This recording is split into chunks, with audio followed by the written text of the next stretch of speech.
तरफ सम्मिलित आदिवासी समाज हिसाब से आम अनुगुल आम पाखापाखि 8 प्रकार जनजाति ये बास करूँ। एणु आज को 10 वर्ष है आम अनुगुल क्षेत्र में यहाँ आप पालन कर आज 9 अगस्ट विश्व आदिवासी दिवस अवसर में आम किशोरनगर ब्लॉक अंतर्गत दौरपाली कल्याण मंडप में यहाँ आम पालन करूँ। आज उद्देश्य है लोप पाई जाउतबा आदिवासी समाज भाषा संस्कृति परंपरा एवं सर्वोपरि तार जन्मगत जो अधिकार अच्छी जल जंगल जमीन अधिकार तत्सहित विभिन्न क्षेत्र में जो आम आदिवासी मानकर व्यवस्था गुड़ाक सरकार को तरफ अच्छी धीरे धीरे से गुड़ाक तो संकुचित होगा जाऊँगी एवं आम अधिकार उपरे आम समाज लोक मैंने सुधा भी जापारूना यही सब जिनस को बर्तमान लोकलोचन को आने धीरे धीरे आदिवासी समाज सर्वोपरि विश्व आदिवासी स्तर में आज जेहेतु 90टा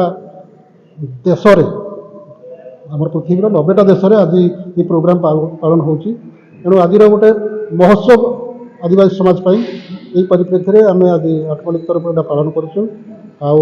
करमर गुड़ाए डिमांड भी सब सरकार पाखे रोचे आमर विशेष भाव में आमर जोटा रहा आमर भाषा जिनसटा बर्तमान लोप पाई जाऊँगी। बर्तमान सरकार से आदिवासी भाषा जिनसटा को बर्तमान आधार करके समस्त को से भाषाटा को आगू बढ़ातु समस्त को से जिनसटा पलि आस समस्त पाखे भाषा आसू एवं आमर जंगल अधिकार आईन अनुसार गुड़ा जिन आदिवासी मैंने सब लांछित होती विभिन्न समय विभिन्न सरकार जो आईन आसूँ समस्ते से असुविधा पड़ुं तेणु से गुड़ाक 2013 जो विधि आसीला सरकार से गुड़ाक बर्तमान माने ताऊपर विचार करा जाऊ जोड़ा कि आदिवासी माने तार व्यवस्था पाई परिबे। बर्तमान आमर जो थीम ये चलित वर्षर थीम हूँ जो आदिवासी अंचल जो धाई माने अच्छी जो धाई माने कहले मिडवाइफ इंग्राजी कहुए से मिडवाइफ माने सेमानकर जीविका एवं सेमानकर जीवन धारण मान केमिति सुरक्षित रही परिबो सेति लगी आज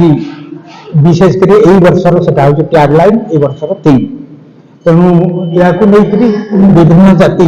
विभिन्न संप्रदाय भितर जो जागरण सृष्टि करवा सेटा हूँ विश्व आदिवासी दिवस पालन कर मूल लक्ष्य।